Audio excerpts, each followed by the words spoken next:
Drawing রুমে বসে বসে পুরনো দিনের বাংলা ছায়াছবি অনুরাগের ছোঁয়া দেখছে সোমা। আজ অনেক দিন বাদে আবার সে এই সিনেমাটা দেখছে। এখানে সিনেমার হিরো তাপস পাল দৈত্য চরিত্রে অভিনয় করছেন। সিনেমায় এখন বিখ্যাত গানটির দৃশ্যটি চলছে। সিনেমাটি দেখতে দেখতে বারবার নিজের স্বামী প্রশান্তর কথা মনে পড়ে যাচ্ছে তার। এই সিনেমার হিরোর মতো তার স্বামীও এই সংসার জীবনে দৈত্য চরিত্রে অভিনয় করে গেল। আর তার মনে যে কি আছে, আজ 15 বছরেও তার তল খুঁজে পেল না সোমা। আজ সে অবাক হয়ে ভাবে, একটাই মানুষ এই দুই রকম চরিত্রের হয় কিভাবে। অথচ তার ও প্রশান্তর ভালোবাসার বিয়ে। বান্ধবী অদিতির বিয়েতে প্রথম প্রশান্তর সঙ্গে আলাপ সোমার। অদিতির মাস্তুতো দাদা প্রশান্ত। বিয়ে উপলক্ষে অদিতির মাসি, মেসো, প্রশান্ত ও তার বোন ঝিমলি বিয়েবাড়ির 2 দিন আগের থেকে এসেছিল। ওদিকে প্রিয় বান্ধবীর বিয়ের সব কাজ প্রথম থেকেই অদিতির সঙ্গে ছিল সোমা। প্রশান্তর আন্তরিক ব্যবহার, সহজ সরল কথাবার্তা, তার সুন্দর ব্যক্তিত্ব সবই আকর্ষণ করেছিল তাকে। বিয়েবাড়ির পর্ব মিটতে মিটতেই দুজনেই বুঝতে পারে তারা অন্য এক বন্ধনে বাঁধা হয়ে পড়েছে। প্রশান্ত তখন মেদিনীপুর শহরে ইলেকট্রিক সাবস্টেশনে কর্মরত।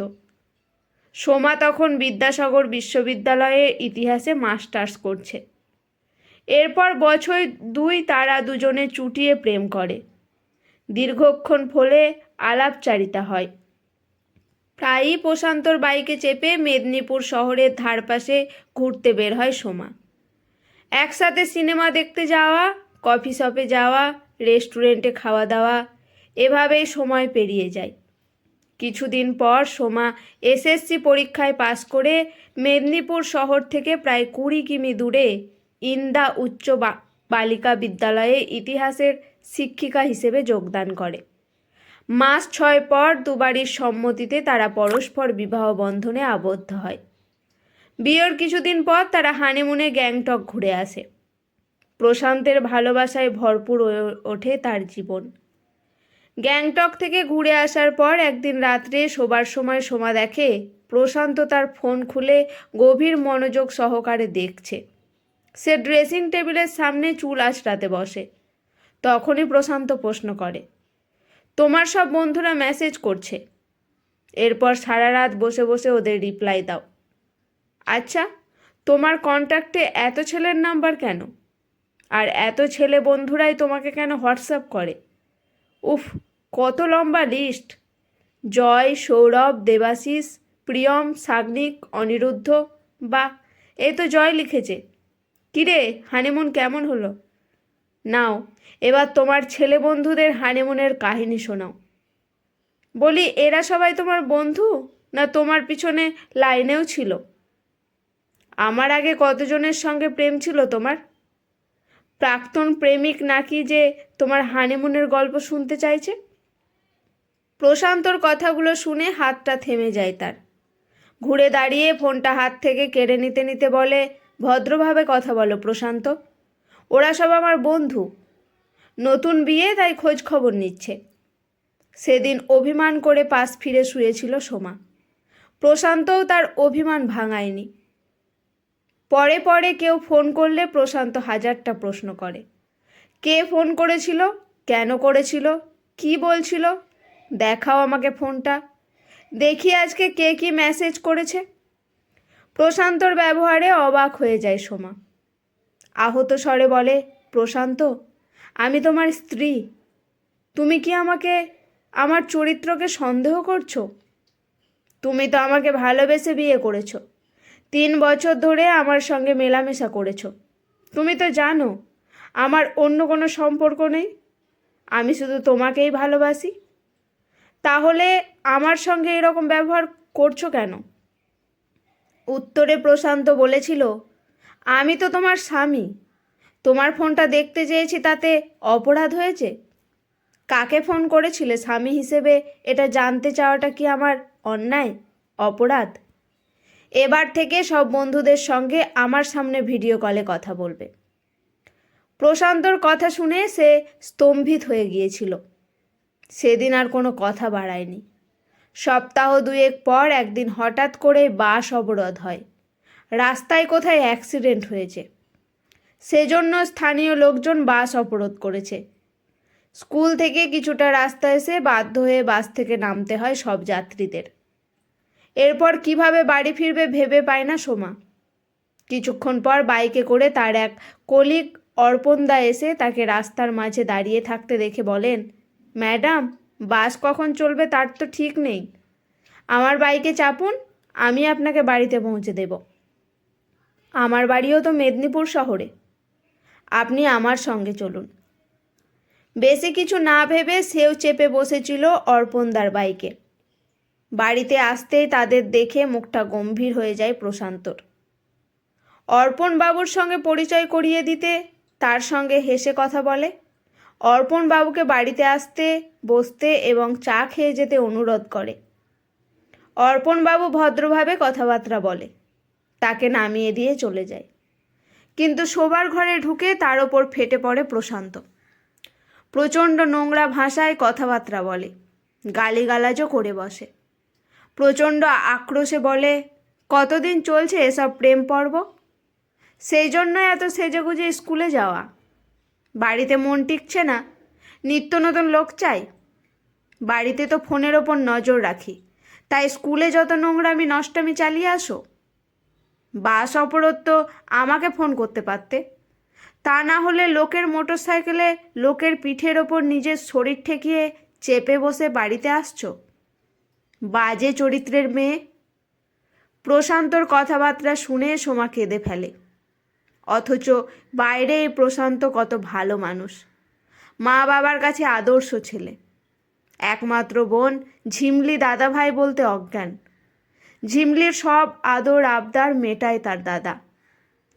মাস্তুতো বোন অদ্বিতীয় দাদার প্রশংসায় পঞ্চমুখ। শুধু কি নিজের পরিবার, তার নিজের মা বাবাও এমন হীরের টুকরো জামাই পেয়ে খুব খুশি। তাদের কাছে প্রশান্ত অত্যন্ত মার্জিত ভদ্র ব্যবহার করে। একমাত্র ভাই সৌম্যের খুবই প্রিয় জামাইবাবু সে। প্রতি বছর পুজোতে জামাই ষষ্ঠীতে নিজ হাতে সকলের জন্য পোশাক পরিচ্ছদ নিয়ে শ্বশুর বাড়ি যায়।